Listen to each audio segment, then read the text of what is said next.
Hello বন্ধুরা, আজকে আলোচনা করছি শুভ নববর্ষ। সকলের শুভেচ্ছা জানাই।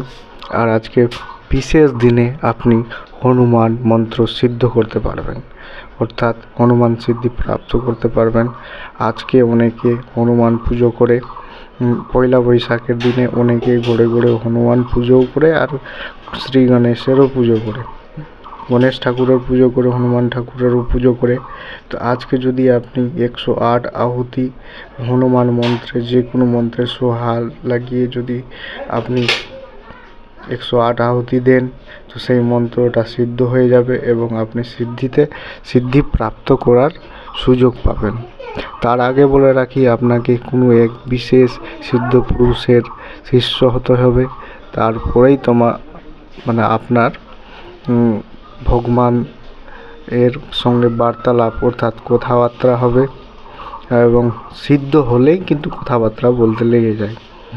এবং আপনি যে কোনো সমস্যার হেতু আপনি ডাইরেক্ট প্রশ্ন করতে পারেন এবং সঠিক উত্তর আপনি পাবেন, অর্থাৎ নিশ্চয়ই পাবেন।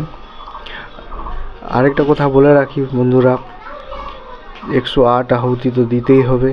তার মধ্যে হচ্ছে যে মন্ত্রে আহুতি দিয়েছেন সেই মন্ত্রটা নম যোগ করে, আর যদি যোগ থাকে তো ভালো, নম যোগ করে 1 লক্ষ জাপ আজকেই পূরণ করতে হবে। আজকের দিনে যদি পূরণ করেন, আজকে ব্রহ্মযোগ, আজকে নিশ্চয়ই আপনার সিদ্ধি হবেই বন্ধুরা।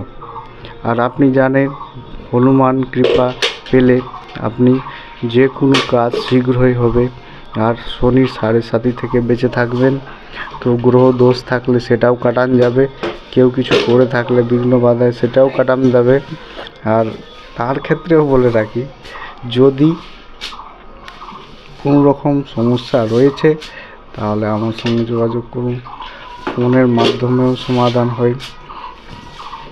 হনুমানের কৃপা দৃষ্টিতে বন্ধুরা বিভিন্ন রকমের সমস্যার সমাধান করছি এবং করব।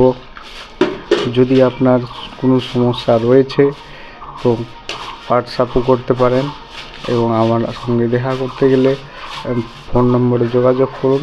আমি অ্যাড্রেসও দিব এবং আপনি এসে দেখা করতে পারেন পার্সোনালিভাবে।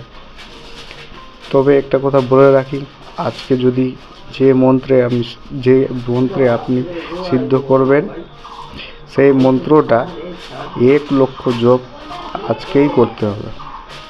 তবে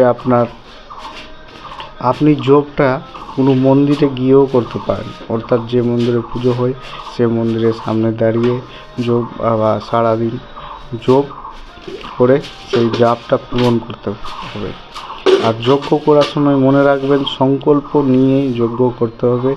যেমন হাতে জল নিয়ে বলতে হবে, অমুকের ছেলে এবং আমার নাম অমুক এবং আমার গোত্র অমুক, আমি এই কারণে যজ্ঞ করছি, এবং এই কথা বলে, নিজের অসুবিধার কথা বলে জলটি মাটিতে ছেড়ে দিন। তারপরে যজ্ঞ করুন,